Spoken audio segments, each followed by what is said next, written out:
Alors pour commencer, le père Jean-Louis Deloffre, prêtre du diocèse de Paris, professeur à la faculté Notre-Dame, les Bernardins, responsable aussi d'une maison de séminaristes à Paris. L'intitulé de la conférence, c'est donc La sagesse d'amour, le chapitre de Je veux voir Dieu, sa nature au regard de la Bible et son influence pour l'âme en chemin vers Dieu. Merci beaucoup. Je vais donc ouvrir cette conférence et poser une problématique. Si la trajectoire de Je veux voir Dieu épouse celle du livre des demeures de sainte Thérèse de Jésus, le père Marie-Eugène y fait un usage intensif de la Bible, et pour s'en convaincre, il suffit de tourner les pages de l'index scripturaire à la fin de l'ouvrage, index qui regroupe de très nombreuses références explicites de l'Ancien et du Nouveau Testament. Il faudrait y ajouter les références implicites. Nous en avons eu un petit exemple avec le père Jean-François Lefebvre ce matin. Donc il faudrait ajouter les références implicites, plus difficiles à énumérer, certes, mais le lecteur familier de l'Écriture sainte percevra comme les résonances du langage biblique que le père Marie-Eugène s'est approprié tout au long de son existence. Le cardinal Lustiger souhaitait que les prêtres parlent Bible comme leur langue naturelle, et le père Marie-Eugène est à mon sens un exemple des plus frappants. En effet, l'Écriture n'a pas dans Je veux voir Dieu une fonction illustrative. Elle n'est pas non plus évoquée comme preuve à l'appui dans un raisonnement théologique. Elle habite intimement la pensée de l'auteur, elle irrigue son maître ouvrage. Et pour en venir au sujet de cette communication, la sagesse, telle que la Bible nous donne de l'approcher et de l'appréhender, représente un fondement de cette pensée. Telle sera ma thèse principale. Le rôle capital que joue la sagesse dans Je veux voir Dieu se laisse facilement saisir dans le plan même de l'ouvrage. Référons-nous, par exemple, au tableau hors texte qui en offre une vue générale. 2 chapitres attirent plus particulièrement l'attention. À la fin de la partie grand 2, premières étapes, le chapitre 10, intitulé « Sagesse surnaturelle et perfection chrétienne », et le chapitre 1 qui commence la partie suivante, Contemplation et vie mystique, intitulé quant à lui « La sagesse d'amour ». Il est remarquable que ces 2 chapitres se situent au carrefour de 2 grandes phases de la vie spirituelle que Je veux voir Dieu explore successivement, le secours général et le secours particulier. Dans la première phase, il est laissé beaucoup d'initiatives à l'homme en chemin vers Dieu, ses efforts étant récompensés par les facilités de recueillement qui distinguent les 3e demeures. Mais l'activité raisonnable qui domine encore n'est qu'un seuil ouvrant sur la 2e phase, au cours de laquelle l'initiative revient cette fois-ci à Dieu. C'est là l'œuvre de la sagesse dite d'amour. Je reviendrai sur cette expression qui se fait prégnante pour former l'apôtre appelé à devenir saint dans le Christ total. Je vous renvoie à la 5e partie, Sainteté pour l'Église.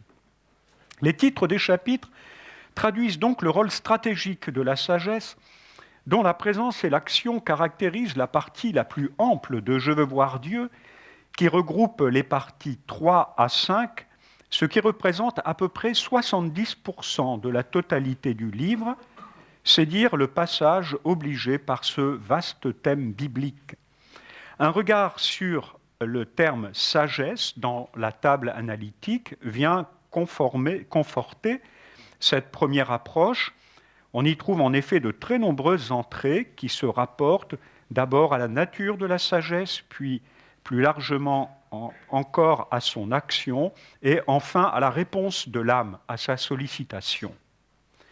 Ces préalables étant posés, venons-en à une problématique plus précise, car j'aurais pu me contenter en effet de bâtir un exposé sur la sagesse dans Je veux voir Dieu, selon une approche transversale de l'ouvrage, et pour cela la table analytique, qui est fort bien construite, aurait fait tout à fait l'affaire. J'ai plutôt l'ambition de revenir à la source, la Bible elle-même, ou comme nous allons le voir, la sagesse de l'Ancien comme celle du Nouveau Testament, plus encore peut-être, ne se laisse pas aisément saisir. Mais face à ce projet se pose une question de méthode.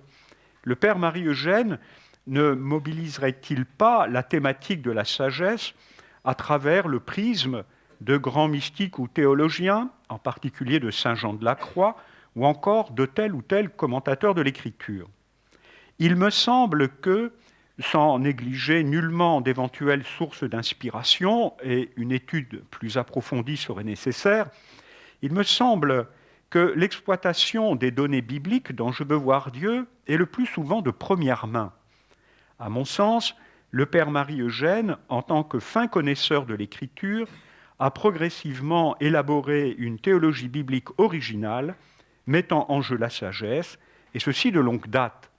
On pourra se reporter à l'enseignement qu'il a donné au Carmel de Lisieux, du 21 au 24 novembre 1927, « La sagesse s'est bâtie une demeure », ce titre étant une citation du livre des Proverbes, chapitre 9, verset 21. Mais je ne m'engagerai pas dans une étude diachronique de « Je veux voir Dieu », à regret, il est vrai. Mon propos consistera à explorer les résonances bibliques dans le texte de ce grand livre tel qu'il se présente à nous. Ma réflexion va se déployer en 3 temps. En premier lieu, examiner la Bible pour elle-même et tenter une synthèse personnelle sur la sagesse afin de mieux percevoir, en second lieu, la convenance de ce thème multiforme pour comprendre et décrire le dessein divin sur l'homme selon l'itinéraire décrit dans Je veux voir Dieu. Ces 2 moments seront complétés par un retour à la charnière entre ce cours général et ce cours particulier, notamment ce remarquable chapitre qu'est la sagesse d'amour. Au final, comment le père Marie-Eugène met-il en regard les textes bibliques? Comment, les interprétant, explique-t-il la nature et l'influence de la sagesse sur l'homme en marche vers Dieu?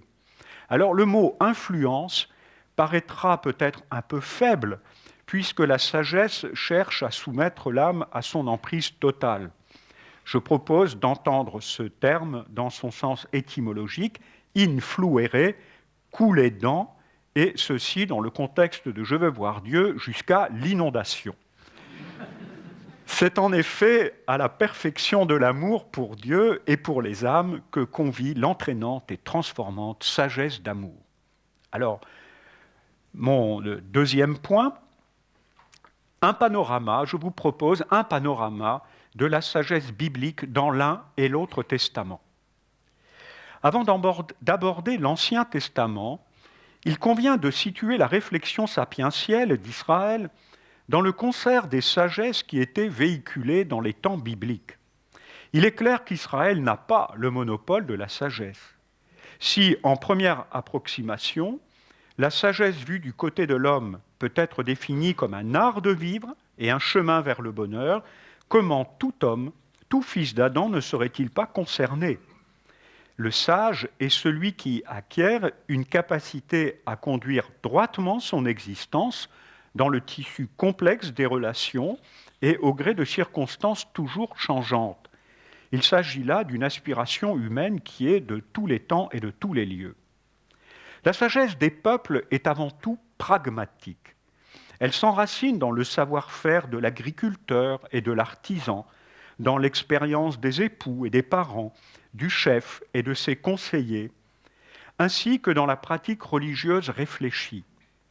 La sagesse, dans son acception la plus large, collecte le fruit d'une pratique décantée qui touche à tous les domaines de la vie, faisant l'objet d'une transmission d'abord orale, d'un savoir, de génération en génération, non comme un système intellectuel, mais comme un enseignement visant l'existence en ce qu'elle a de plus concret.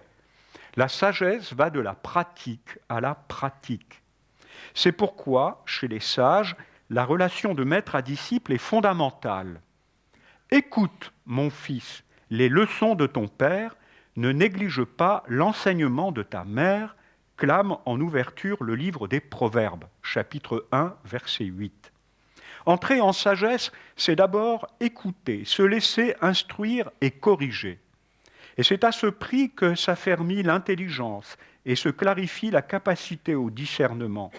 Le lieu de la sagesse, c'est la vie, tout simplement, en ce qu'elle peut avoir d'ailleurs de banal, de répétitif. La temporalité de la sagesse, c'est avant tout le long cours, la vie qui s'étire, mais qui est en même temps marquée inévitablement par l'épreuve, la souffrance et la mort. Et la sagesse ne contourne pas ces obstacles, ce sont des faits humains et en tant que tels, elle s'y frotte. Une première incursion dans l'Ancien Testament nous le montre sans peine.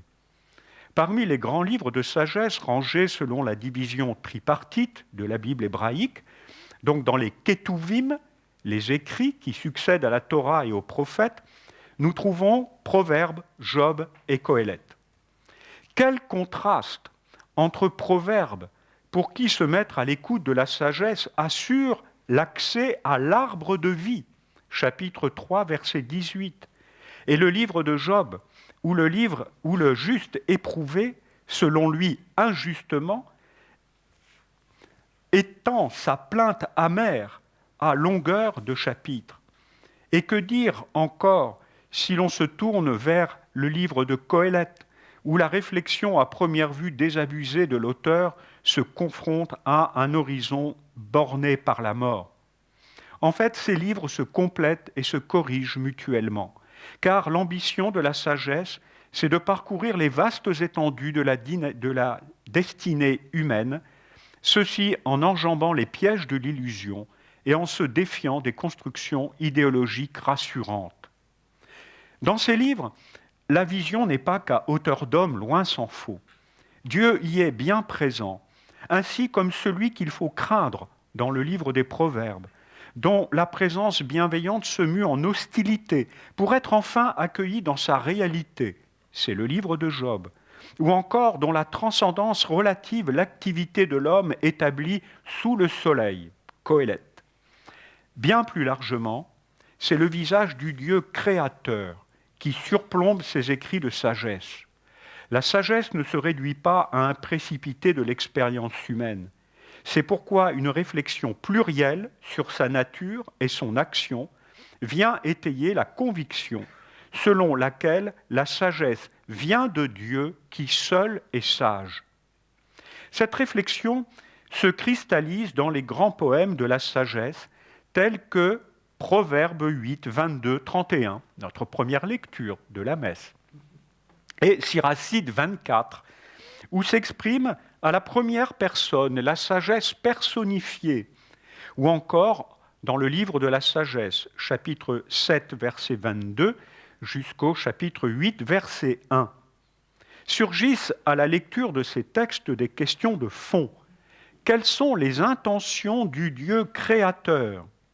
L'ordre qu'il a inscrit dans la création ne dirait-il pas quelque chose de sa volonté sur l'homme en quête de bonheur ? Si, comme l'affirment les poèmes de sagesse, celle-ci est au plus près du Dieu créateur, alors, sans doute, elle est habilitée à éduquer l'homme pour qu'il entre en connivence avec Dieu qui a créé le cosmos avec justesse, avec poids et mesure, comme il est affirmé en Job 28, 25 et Sagesse 11, 20. Autrement dit, la sagesse réalise l'ajustement de l'homme à Dieu. Venant de Dieu, toujours en mouvement, éducatrice et nourricière, elle façonne tout fils d'Adam qui se livre à son action pour qu'il en vienne à égaler sa condition de créature voulue par Dieu, et ceci dans les moindres détails de sa vie. Nous voyons ainsi se déployer l'immense éventail de la sagesse. Elle est auprès de Dieu et elle vient chez les hommes pour les instruire, les diriger, les rendre justes, quoi qu'il en soit de leur position ou de leur fonction dans la société. Le plus humble paysan comme le roi sont appelés à devenir des sages. Il s'agit d'une caractéristique fondamentale de la sagesse biblique, Elle est médiatrice entre Dieu et les hommes. Il faut s'arrêter un moment sur la figure du roi dans la Bible. En principe, il n'exerce pas le sacerdoce et ne possède pas le don de prophétie. Son rôle est de diriger le peuple, d'en être le pasteur comme lieu tenant de Dieu.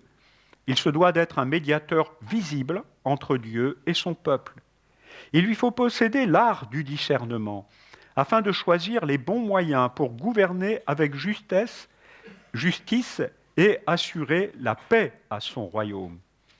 S'il est une figure singulière, chacun pourra se reconnaître en lui, car faire œuvre de sagesse, c'est bien gouverner sa propre vie, ce qui est déjà pas mal, sa famille, sa communauté.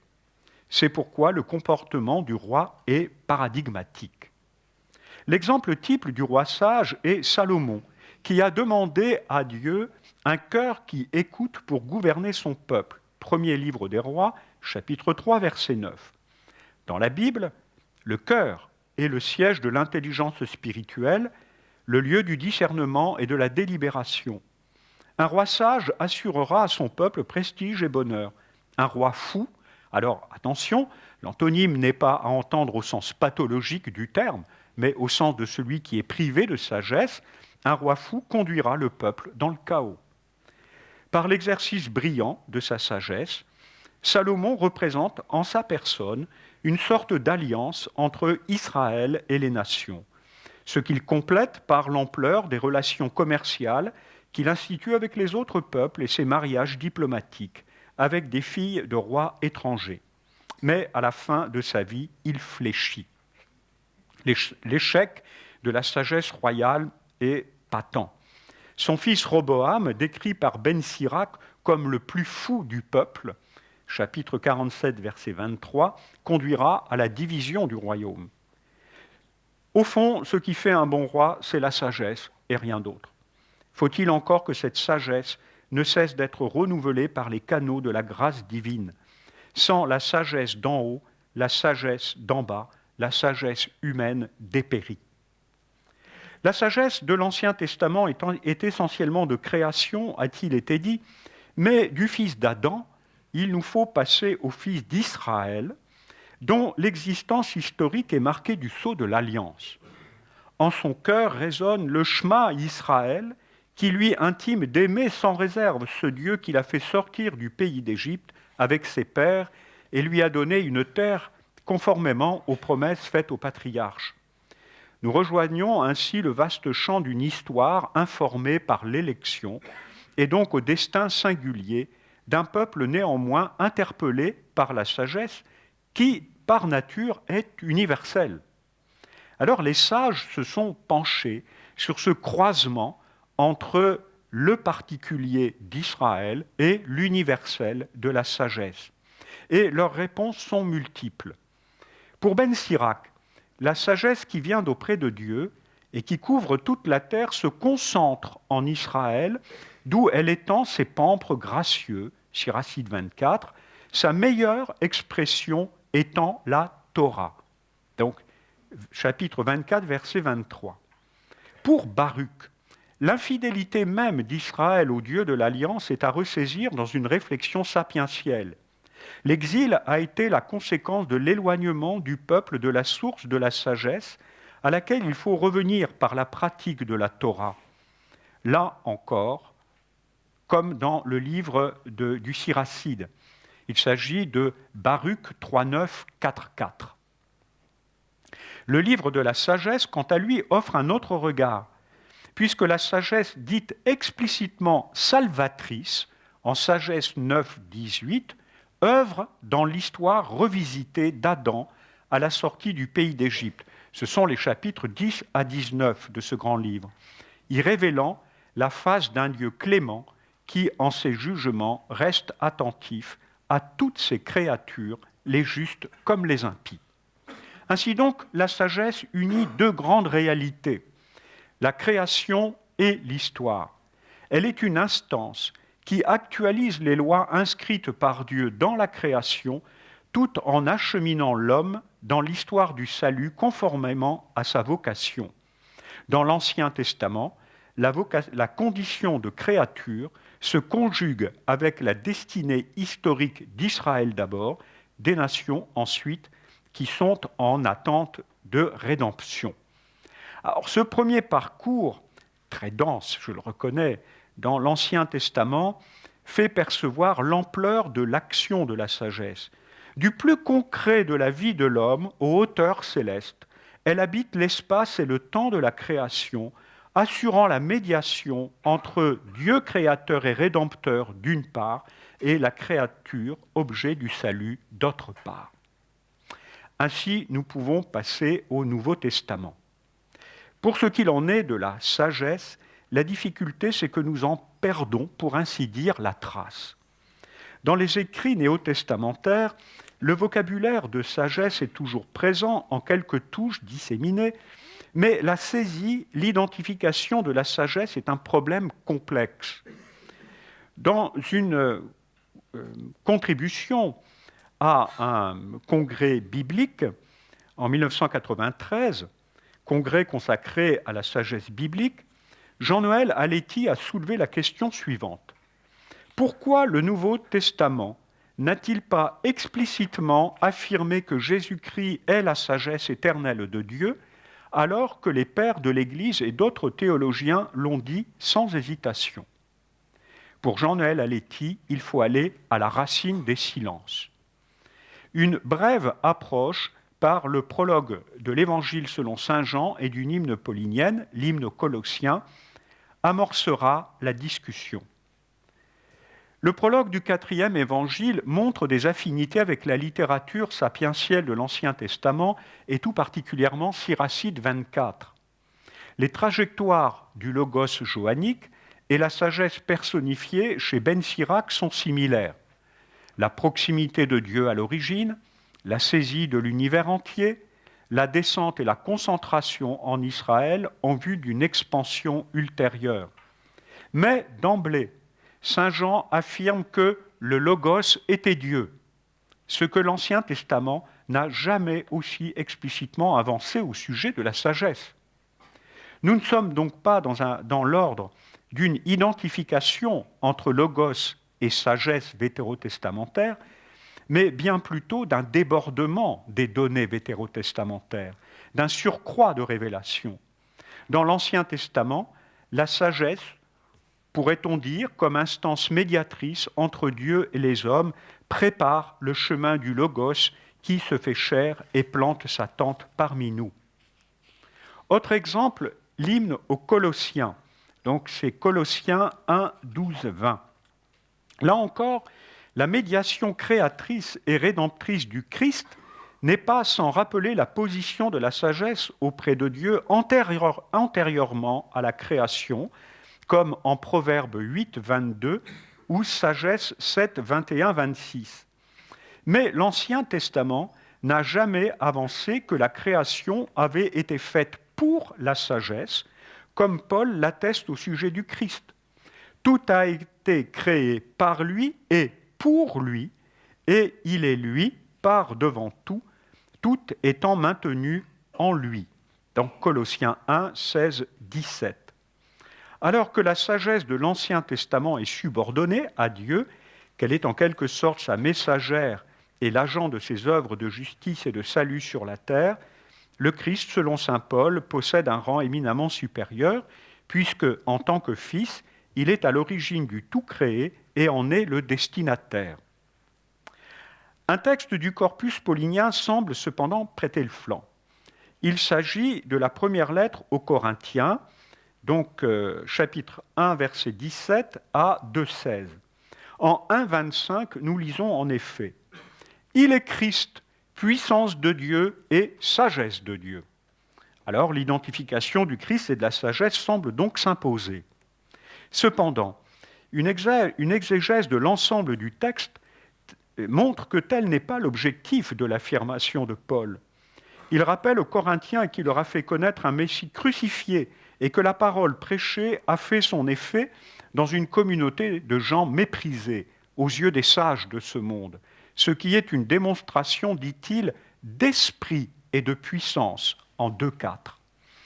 Le propos porte sur la performativité d'une prédication qui met en déroute la sagesse du monde présent et dévoile la nature du sage dessein salvateur de Dieu, moyennant la croix du Christ. Dans le propos de saint Paul, ce dessein implique tout à la fois le Christ et l'Esprit. La mention de l'Esprit dans le texte qui vient d'être évoqué invite à s'interroger sur une possible identification entre la sagesse de l'Ancien Testament et l'Esprit Saint. Saint Irénée l'a fait, par exemple. Donc, et cette sagesse dont le dynamisme et l'effet transformant n'est pas sans rappeler les caractéristiques de la sagesse vétérotestamentaire.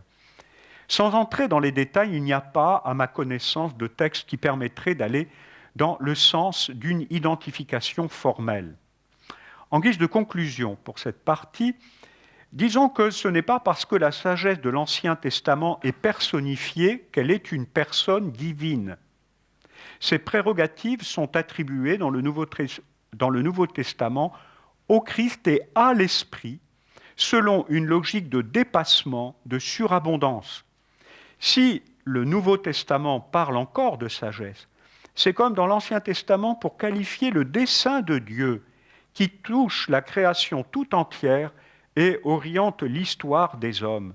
Mais le mystère pascal a porté ce dessein à son accomplissement et il continue à se déployer par et dans l'Église, le Père agissant, comme le dit saint Irénée, par ses deux mains, le Fils et l'Esprit. Donc c'est dans Contre les hérésies, partie 5, 6a. Je passe ainsi à ma troisième partie. La convenance de la sagesse de l'Ancien au Nouveau Testament pour la visée de « Je veux voir Dieu ». La vue générale sur la sagesse qui vient d'être présentée va permettre de mesurer en quoi la sagesse biblique convient à la visée d'ensemble de « Je veux voir Dieu », et ceci à plusieurs titres. Premier point, je veux voir Dieu comme enseignement pratique. Le père Marie-Eugène énonce la nature de son projet dans l'avant-propos de la première édition. Les conférences qu'il a commencé à donner sur l'oraison s'adressaient à un auditoire qui, dit-il, je cite, « manifestait un goût marqué pour un enseignement pratique et vivant, pour un témoignage simple et authentique d'une doctrine vécue. » Cette doctrine vécue, c'est celle des maîtres du Carmel, mais c'est aussi, à n'en pas douter, celle de l'auteur lui-même. Il y a là une première consonance avec la sagesse qui va, comme je l'ai dit, de la pratique à la pratique. Une somme d'expériences réfléchies à l'aune d'une anthropologie et d'une théologie spirituelle consistante a donné naissance à un enseignement complet et nourrissant pour ceux qui sont désireux d'avancer eux-mêmes dans la pratique de la prière. Comprendre l'enjeu de l'oraison, se comprendre soi-même, reconnaître les étapes de la vie spirituelle et savoir s'y conduire, choisir les bons moyens pour persévérer et avancer, discerner les pièges et résister aux tentations, tout cela exige qu'on se mette à l'écoute, qu'on se laisse instruire, bref, qu'on devienne le disciple de maîtres qualifiés, et cette attitude relève de la sagesse. Deuxième point, la sagesse convient à l'ampleur de l'itinéraire décrit dans « Je veux voir Dieu ». Au point de départ, le père Marie-Eugène se fonde sur l'objectivité de la présence divine dans le centre de l'âme, puis il décrit chacune des étapes de la vie spirituelle, montrant ce qui les qualifie, indiquant la conduite appropriée pour s'y orienter. Mais on n'en reste pas, loin s'en faut, à une vision individuelle de l'intériorité. La perspective se fait en effet de plus en plus large. Ce qui est visé, c'est la sainteté pour l'Église, c'est le saint dans le Christ total. Et cette vision récapitulative et récapitulatrice nécessite l'ajustement du disciple au dessein total de Dieu qui est aux dimensions de l'universel, ce qui est en harmonie avec la sagesse biblique qui désigne l'activité de Dieu sur le plan de la création tout entière. L'hymne aux Éphésiens, d'ailleurs, toute pétrie d'expressions sapientielles, l'exprime au mieux. Il nous a choisis dans le Christ avant la fondation du monde, pour que nous soyons saints, immaculés devant lui dans l'amour. Éphésiens 1,4. Origine et fin sont ici conjuguées. La sagesse est à la mesure de cette extension et en sa qualité de médiatrice, elle est appropriée à la saisie et à la transformation de l'homme en marche vers ce Dieu qui l'habite et l'attire. Troisième point, l'affinité du langage de « je veux voir Dieu » avec celui de la sagesse biblique. Hormis le vocabulaire qui relève directement du registre sapientiel, sagesse, folie, intelligence, discernement, que nous trouvons dans « je veux voir Dieu », il y a des mots et des expressions qui sont corrélatifs à ce registre. Un exemple parmi d'autres, le vocabulaire de la royauté, du royaume et du règne, qui revient souvent dans « je veux voir Dieu » mérite d'être examiné. J'ai évoqué le roi Salomon comme support de la sagesse en tant qu'il reçoit de Dieu la faculté de gouverner un peuple nombreux. Il y a bien une affinité entre sagesse et royauté, dans la mesure où régner suppose un discernement des situations, un choix et une maîtrise des moyens adaptés pour atteindre l'ordre nécessaire à la paix. Mais la royauté terrestre est à l'image de la royauté de Dieu, à qui est soumise toute la création. Cette royauté divine est évoquée dans « Je veux voir Dieu » dès le départ, à travers la vision de Thérèse de Jésus. Je cite, « Au centre du château, c'est là qu'est la demeure, le palais où habite le roi », avec un R majuscule. On trouve par ailleurs des mentions du règne dans « Je veux voir Dieu », des mentions du règne de la sagesse, du règne de l'amour, du règne du Verbe, du règne de l'Esprit Saint. Quant à l'homme, il est destiné à participer au règne de Dieu. Et le Père Marie-Eugène fait à ce sujet l'une des rares citations du livre de l'Apocalypse, « À celui qui nous a aimés, qui nous a lavés de nos péchés par son sang, et qui nous a fait roi et prêtre de Dieu son Père, à lui la gloire et la puissance dans les siècles des siècles. Amen. » La thématique du règne s'enracine certes dans la vision du château intérieur, mais elle est en pleine cohérence avec la ligne de fond de la sagesse, dont l'action transformante conduit l'homme à sa perfection pour le faire participer au règne de Dieu sur l'univers. On pourrait prolonger cette analyse par l'étude du vocabulaire de la mise en ordre, de la vertu, de l'enrichissement ou encore de la suavité, un terme que le Père Marie-Eugène affectionne particulièrement. C'est un terme sapientiel. Alors concluons cette partie. La thématique de la sagesse biblique que j'ai tenté de cerner dans la section précédente est en grande affinité avec la dynamique d'ensemble de « Je veux voir Dieu ». En effet, le Père Marie-Eugène construit son ouvrage dans le souci de rejoindre le plus concret de la vie spirituelle, qui est une participation de plus en plus profonde à l'œuvre divine qui soulève toute la création. Comme il en est pour la sagesse biblique, deux extrêmes sont conjoints. D'une part, sur le plan pragmatique, le conseil qui éclaire l'homme dans sa vie spirituelle au jour le jour, et d'autre part, la plus haute connaissance de Dieu et de son dessein d'amour. Je veux voir Dieu se présente ainsi comme une mise en abîme. Le Père Marie-Eugène, mu par la sagesse d'amour, compose une œuvre de sagesse où il dépeint la sagesse à l'œuvre.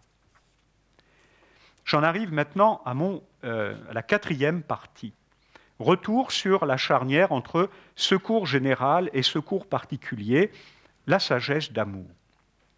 En revenant à la jonction entre la deuxième et la troisième partie de « Je veux voir Dieu », nous allons voir avec plus de précision ce qu'est l'exégèse du Père Marie-Eugène à partir de quelques textes de sagesse importants.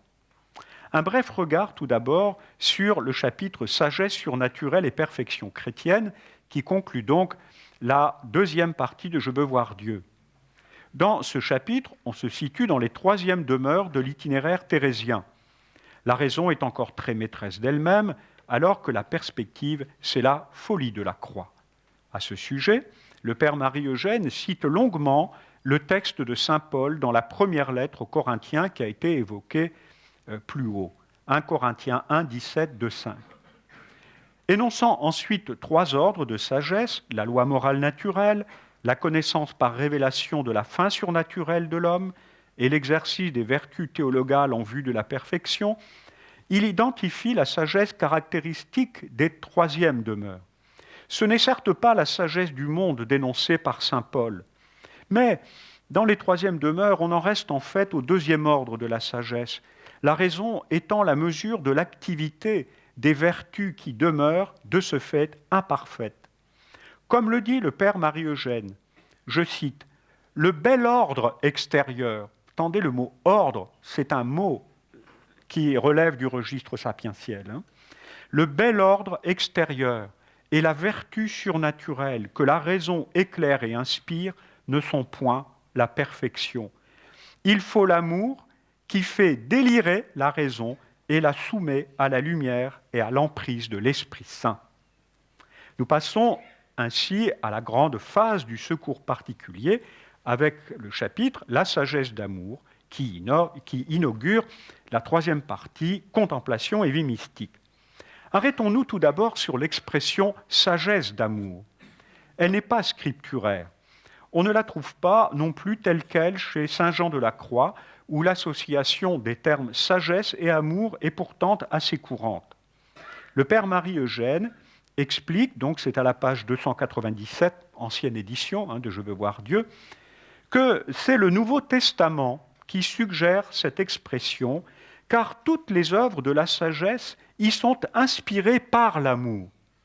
Je cite, « Son œuvre sanctificatrice en nous est hautement une œuvre d'amour, et l'étreinte par laquelle elle nous saisit, la sagesse, nous embrasse pour nous faire entrer dans la Trinité des personnes divines, est excellemment une étreinte d'amour. Pour désigner cette sagesse ouvrière d'amour, nous l'appellerons sagesse d'amour. » Deux sous-parties dans ce chapitre, la sagesse d'amour, vont éclairer premièrement la nature, puis, deuxièmement, l'action de la sagesse d'amour. Qu'est-ce que la sagesse d'amour ? Alors le père Marie-Eugène s'appuie en premier lieu sur l'Ancien Testament et cite de très nombreux textes. En premier lieu, les grands poèmes de la sagesse dont il a été question dans la 2e partie de mon exposé. Ainsi, Proverbes 8, 22, 31 en entier. Puis, 2 brefs extraits de Sagesse 7, dont un verset phare, le verset de l'Ancien Testament le plus cité dans Je veux voir Dieu, je cite, « C'est elle, en effet, qui, se répandant à travers les âges dans les âmes saintes, en fait des amis de Dieu et des prophètes. » Vient à nouveau encore le chapitre 7 de la sagesse, du livre de la sagesse, longuement cité, la sagesse étant magnifiée dans sa fluidité, sa proximité d'avec Dieu et sa beauté, puis le début de Sagesse 8, exprimant la quête de Salomon, suivi d'un extrait du chapitre 9, faisant entendre sa prière pour obtenir la sagesse. Le parcours scripturaire se poursuit avec un retour sur Sagesse 6, suscitant le désir de la sagesse et une brève évocation des chapitres 10 à 19, où est décrite son action dans l'histoire. L'infidélité d'Israël est ensuite mentionnée avec des extraits des chapitres 3 et 4 du livre de Baruch. Alors ce florilège de citations montre à l'évidence la familiarité du père Marie-Eugène avec la sagesse de l'Ancien Testament. En combinant ces citations, il met en relief la sagesse comme créatrice et directrice des âmes en vue de la réalisation de la sainteté en elles. Il en dit la force et l'éclat, ce qui la rend désirable. C'est pourquoi il faut la demander et ne pas l'abandonner. À partir de l'Ancien Testament seulement, nous le voyons, un riche enseignement sur la nature et le rôle de la sagesse est déjà délivré. Une phrase de transition fait basculer ensuite dans le Nouveau Testament.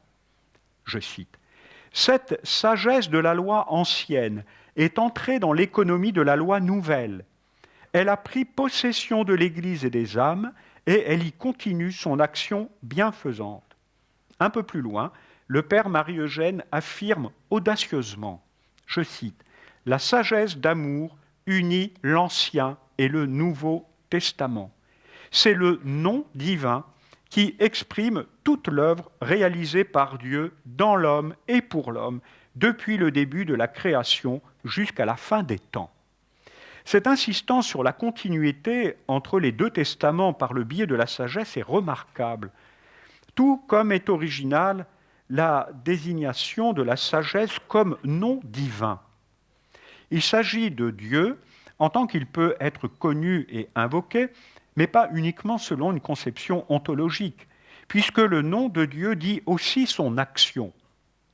Ainsi, lorsque dans l'épisode du buisson ardent, Dieu révèle son nom à Moïse, il n'énonce pas seulement ce qu'il est en lui-même, il manifeste aussi son action salutaire en faveur de son peuple. Exode 3,14 « Tu parleras ainsi aux fils d'Israël, je suis, m'a envoyé vers vous. » C'est précisément ce qu'exprime le Père Marie-Eugène, la sagesse d'amour, ouvrière de sainteté, récapitule l'œuvre de Dieu dans l'homme et pour l'homme depuis le début de la création jusqu'à la fin des temps. Autre point important développé par le Père Marie-Eugène, je cite, « La sagesse d'amour n'est point à proprement parler une personne divine. Elle est à la fois les trois personnes, toute la Trinité qui habite en notre âme et dont l'opération unique, se répandant dans les âmes, en fait des amis de Dieu et des prophètes. » Sagesse 7,27. Cette affirmation corrobore ma propre conclusion sur la sagesse dans le Nouveau Testament. Il n'y a pas lieu d'identifier formellement la sagesse avec le Verbe ou l'Esprit. La section suivante de la sagesse d'amour, du chapitre donc, pose la question « Que fait la sagesse d'amour ?» Alors, les citations scripturaires y étant plus rares, je me contente simplement d'en faire un bref résumé. Alors la sagesse d'amour ordonne et dispose tout pour la réalisation du dessein de Dieu, qui est l'Église, et chacun a sa place dans ce dessein qui sera mené à bonne fin avec ou contre nous, nous dit le Père Marie-Eugène. L'excellence de cette œuvre dépasse tellement l'homme que la sagesse d'amour doit intervenir directement dans les âmes, les menant dans des régions obscures qui sont le lieu de son règne et où l'homme a besoin d'être guidé. Cette sagesse est toute d'amour, et l'amour ne peut que se répandre incessamment, dans la joie. Mais l'homme inadapté, envahi par ce flot, connaît la souffrance. Néanmoins, le mouvement de la sagesse ne s'arrête pas dans l'âme, elle veut en faire l'instrument de la diffusion de l'amour. C'est le fondement de l'apostolat, de l'action dans et pour l'Église. Le Père Marie-Eugène termine en insistant sur le rôle englobant de la sagesse d'amour, puisqu'elle concerne le Christ lui-même. C'est une citation qui a déjà été faite.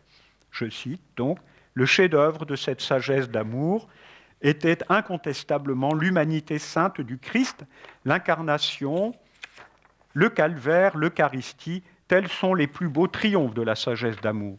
Ces triomphes, elle aspire à les renouveler dans les âmes. » Je conclus cette partie. Dans les troisièmes demeures, l'action de la sagesse est freinée par l'autonomie de la raison. Le rôle de la sagesse d'amour est de pousser l'homme hors de son monde ordonné et contrôlé pour l'engager à prendre résolument sa part dans la réalisation du plan de Dieu, l'Église, ce qui, sans le secours particulier, ne serait pas à la portée de l'homme. Nous avons vu comment le Père Marie-Eugène s'y prend dans le chapitre que nous venons de lire. Il retrace la vaste perspective du dessein divin par les textes de sagesse de l'Ancien Testament, qui dépeignent l'intime proximité entre Dieu et la sagesse, en décline les qualités, ainsi que la visée et l'effet, la sainteté, notamment par l'une de ses citations favorites, Sagesse 7,27. Remarquons la disproportion entre les citations de l'Ancien et du Nouveau Testament. Pour le Nouveau Testament, il n'y a guère que Éphésiens 1, 9, 10, qui affirme la récapitulation de toutes choses dans le Christ qui puissent être relevées. Et cette disposition inégale correspond à celle de la Bible. On parle beaucoup de sagesse dans l'Ancien Testament et peu dans le Nouveau. Eh bien, c'est la même chose dans notre chapitre. Ne pourrait-on pas considérer donc le chapitre comme un petit compendium de la sagesse biblique? L'Ancien et le Nouveau Testament sont traversés par la splendide mobilité de l'infini et l'infinie vigueur de la sagesse artisane. Même la nouveauté radicale de l'humanité du Christ est au compte de ces œuvres. Ce que cherche à mettre en relief le père Marie-Eugène par les textes sapientiaux qu'il convoque, c'est l'unique dessein de Dieu, saisi dans une vision récapitulatrice, dessein auquel l'homme est appelé à collaborer en se soumettant à l'action conquérante de la sagesse. On ne peut mieux dire la grandeur de la vocation de l'homme, la gravité de sa responsabilité et la merveille qui est le fruit de sa réponse. Conclusion générale. Le père Marie-Eugène est un remarquable lecteur et interprète de l'écriture sainte.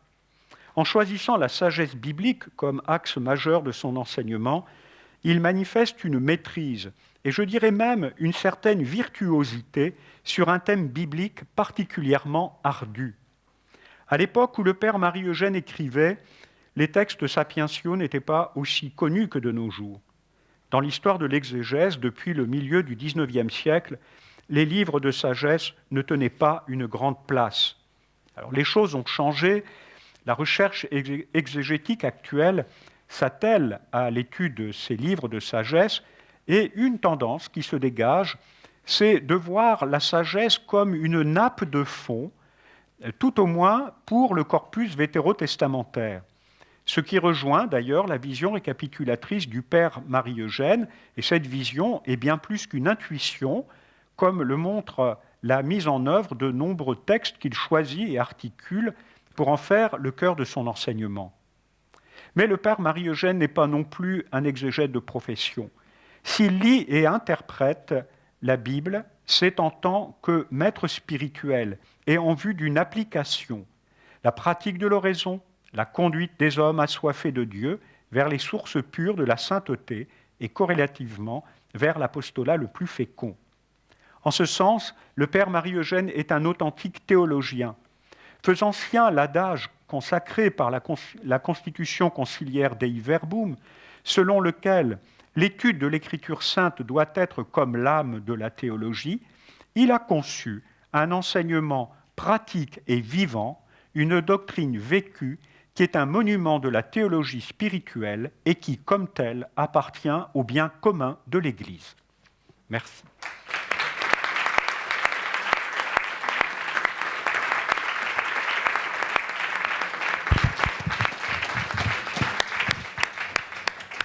Merci de ce vaste et bref panorama.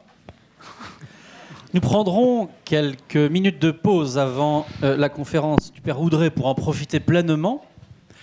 Il nous reste quand même quelques minutes pour quelques questions et réactions. Alors, est-ce qu'il y a un micro ? Comment avez-vous découvert ce livre de Je veux voir Dieu ? Oh. Alors là, c'est un témoignage personnel.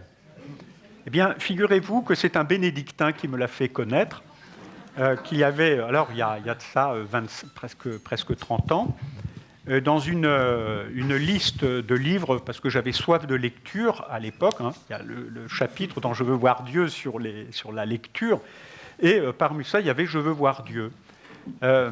Donc j'ai acheté le livre, je l'ai feuilleté, j'en ai tiré ce que j'ai pu, et puis ensuite j'ai été, bien des années après, lorsque j'étais séminariste, aidé par un bon connaisseur de Je veux voir Dieu qui s'appelle Pierre d'Ornelas. Voilà, vous voulez savoir.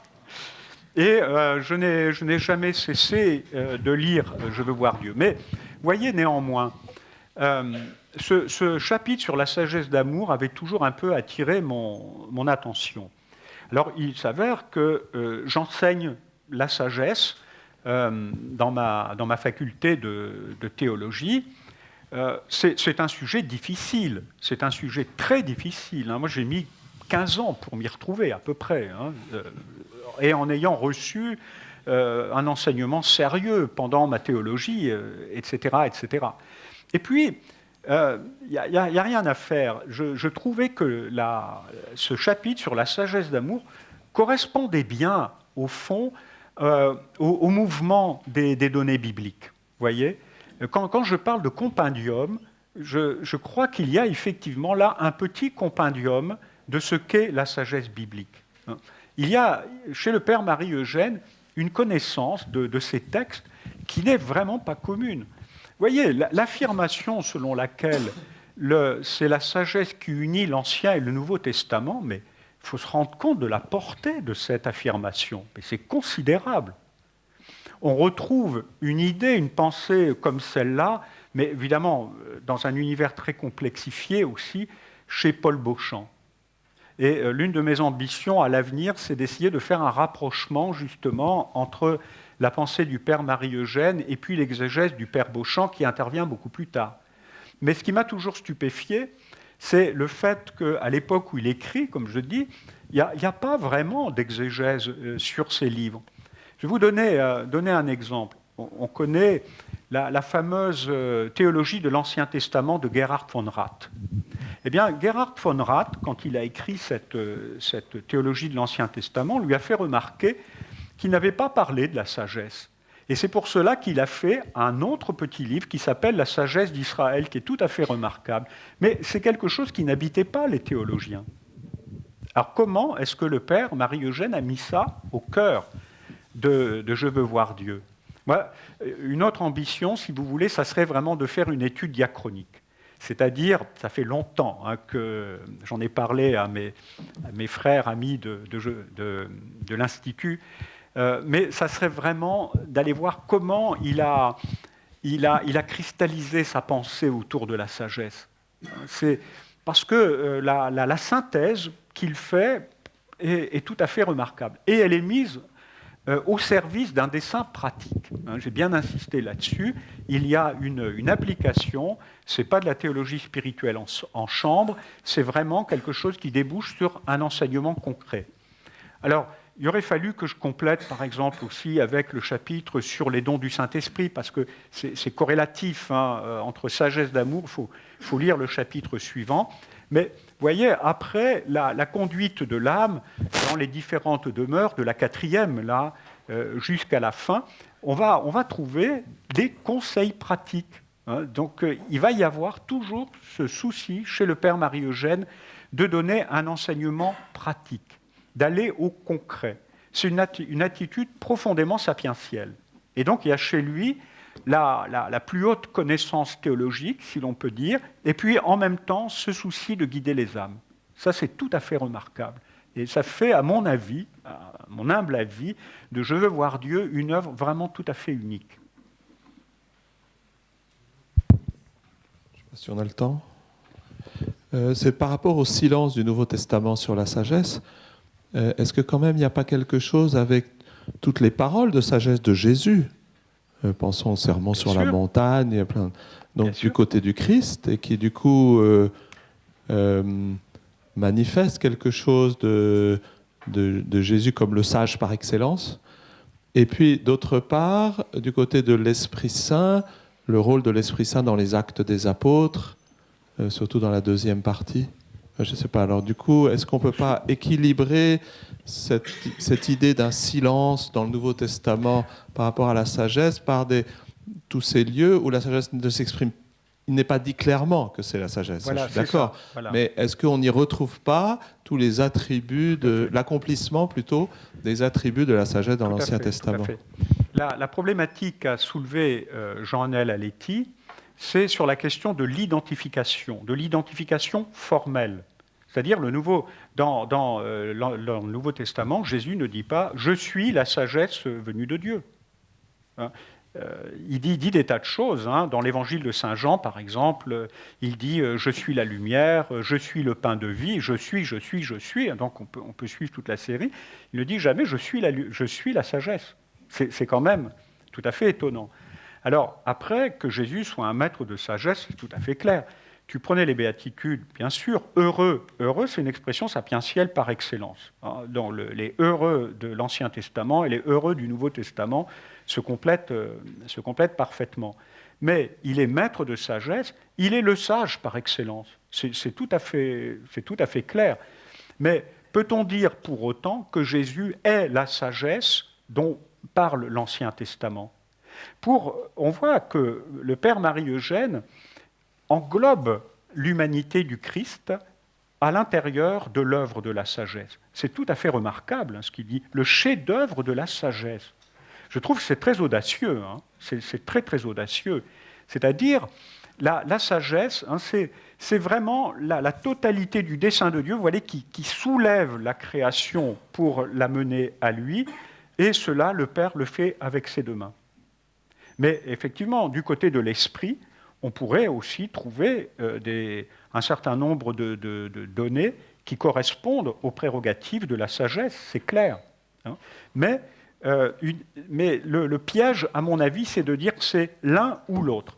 Et le piège, c'est de faire une espèce d'équation, en particulier en se basant sur la sagesse personnifiée. Comme je l'ai dit, la sagesse personnifiée, c'est d'abord un procédé littéraire dans l'Ancien Testament.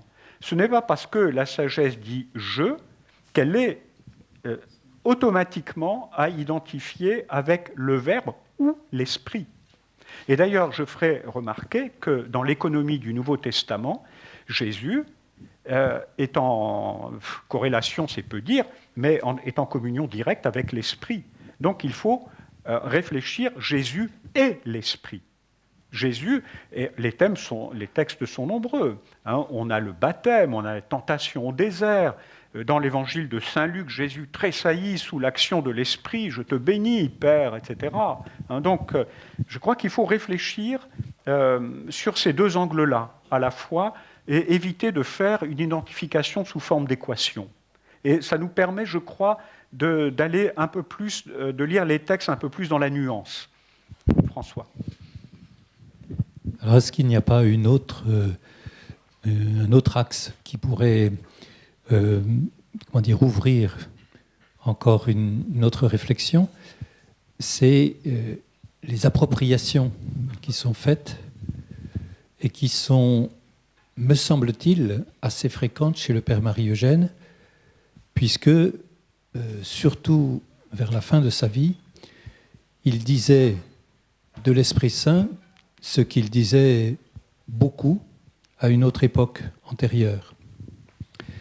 Et c'est une chose qui est traditionnelle dans la théologie catholique, c'est-à-dire ces appropriations d'une activité qui est de Dieu et qui, en fait, est appropriée à une des personnes à cause des missions qui sont réalisées. Alors, est-ce que tu as trouvé dans le Père Marie-Eugène et même dans Je veux voir Dieu ce type d'appropriation passant de la sagesse d'amour à l'Esprit Saint ou même au Christ? Oui, une fois ou deux. Hein.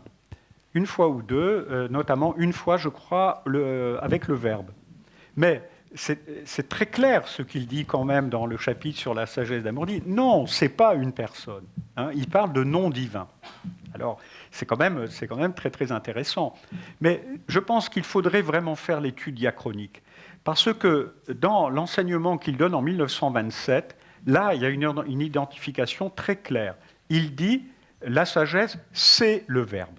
Il le dit tout à fait clairement. Dans Je veux voir Dieu, et bon, il y a de l'eau qui a coulé sous les ponts depuis. Il faudrait remonter un peu le cours des conférences. Là, il dit non, ce n'est pas une personne divine. Hein, c'est les trois en même temps, bon, etc. Vous avez vu un peu l'explication qu'il donne et qui est tout à fait originale. La question du nom divin est tout à fait originale. On trouve effectivement une petite touche quelque part. Remarque quand même que quand dans la sagesse d'amour, il commente Proverbe 8, il dit carrément la sagesse était Dieu. C'est-à-dire, il applique là ce qui est écrit dans le prologue de Saint Jean. C'est quand même étonnant. C'est-à-dire, à la fois, il y a appropriation et non-appropriation. Donc, on voit que, je ne vais pas appeler ça une hésitation, mais enfin, tout un jeu de nuances qui nous montre à quel point le problème est difficile, d'une part, et à quel point il peut y avoir une évolution de la pensée. Je trouve déjà qu'entre 1927 et Je veux voir Dieu, il y a une grande évolution de la pensée, qu'il a beaucoup travaillé cette thématique de la sagesse biblique. Ça, j'en suis persuadé. J'espère pouvoir le montrer de façon un peu plus précise. Mais ensuite, que vers la fin de sa vie, à l'aune de son expérience spirituelle, ça, je crois que c'est ça le point important, qu'à l'aune de son expérience spirituelle, il se soit rapproché un peu de la tendance, je dirais, d'être dans la tendance Saint-Irénée. Donc, sur une identification sagesse-esprit. Oui, sauf que ça ne s'oppose pas. Non, non, Jamais. non. Une appropriation Ça ne s'oppose ne pas. va à l'envers, à l'encontre. Le problème, c'est la façon dont nous parlons. C'est-à-dire, est-ce que le « ou » est un « ou » exclusif? Voilà. C'est le Christ ou l'Esprit. Et si c'est l'un, c'est pas l'autre. Mais quand même, la Trinité, c'est la communion des personnes. Donc on voit bien que la sagesse nous emmène vraiment dans la plus grande complexité qui soit pour exprimer à la fois ce que Dieu est en lui-même et à la fois son action dans l'économie. C'est pour ça que c'est compliqué. Voilà. En fait, nous allons terminer avec la remarque du Père Lettel. Qui sera très brève. Pour une fois. Pour une fois. Non, je pense que ce que vous avez dit, c'est très, très intéressant. Donc, le fait que chez lui, le nom de sagesse est commun à toute la Trinité. Et donc, après ça, peut être approprié à l'unité des personnes. Alors, je pensais, il y a un appui patristique, un précédent très intéressant, c'est Denis l'Aréopagite, dans le traité des noms divins, où justement Sophia, la sagesse, est un de ces noms communs à toute la Trinité. C'est un nom commun. Donc, je crois qu'on l'a parfois un peu oublié aujourd'hui. Et le Père Marie-Eugène le redit. Et ça ne s'oppose pas du tout. Voilà. Oui, tout à fait. Comme quand on sert d'autres paroles, aussi même dans le traité de la Trinité de Saint-Augustin, on voit très bien ce passage entre certains noms qui sont communs à toute la Trinité, qui ensuite peuvent être appropriés à lui, et puis certains qui sont absolument propres, comme le Verbe ou le Fils. Tout à fait d'accord. Ce que j'ai simplement voulu souligner, c'est ce que veut dire nom divin, hein, à travers la Bible. C'est-à-dire, le nom, c'est pas la carte d'identité. Hein, c'est pas Dieu au buisson ardent sort sa carte d'identité, la montre à Moïse. Voilà, je m'appelle, je suis celui qui suis. Bon, un peu compliqué. Mais à l'intérieur de ce nom, il y a toute une ressource, il y a une énergie, il y a un dynamisme. Et c'est pour ça que sagesse convient, si vous voulez, parce que la sagesse, c'était éminemment dynamique, c'est un mouvement, elle est toujours en mouvement. Et vraiment, pour terminer, je crois que dans l'expression « la sagesse d'amour », en fait, c'est l'expression très ramassée de l'unité de l'Ancien et du Nouveau Testament. Je crois que la formule elle-même dit la pensée du Père Marie-Eugène sur l'unité de l'Ancien et du Nouveau Testament. Voilà.